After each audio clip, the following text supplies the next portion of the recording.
Story time. So we in a location like in the Middle East. Me and my driver guy, he's not my driver, but he's the driver, went to go pick up this high ranking person, no DV, high ranking dude. So we went to this hole in the wall airport in the middle of nowhere. There's a lot of people in there, little Middle Eastern people, little kids running around. So we sitting next to Starbucks waiting for this person to show up. And then this old, crusty, dusty man, he looked old. He's like dirty. Like he looked like he just rolled in a bunch of dust and just walked straight in the airport. That's how dusty he was. He came in the airport. He came in, walked into the center of the airport and just stood there.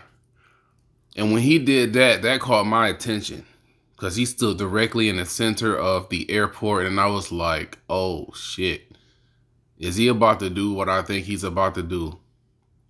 So then I leaned over to the driver and I was like, you see the guy right there in the middle, the center of the airport.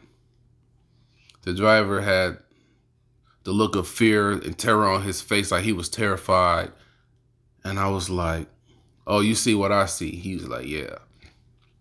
So he had like this thin nylon backpack. He looked like he had a mortar round in his backpack with little wires sticking out. That crazy shit.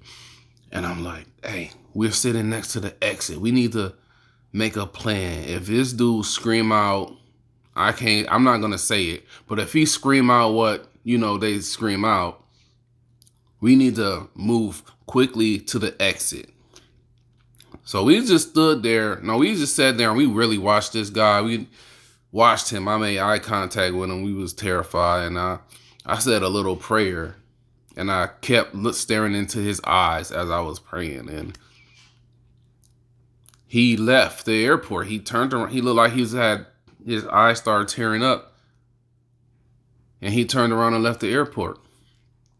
But I think that dude was going to blow himself up. I seriously, to this day, think that dude came in the airport to blow himself up. Because I seen his backpack. I know how mortar rounds are shaped. And I knew that he had one in his backpack, man. But we made it to see the next day. And we're here.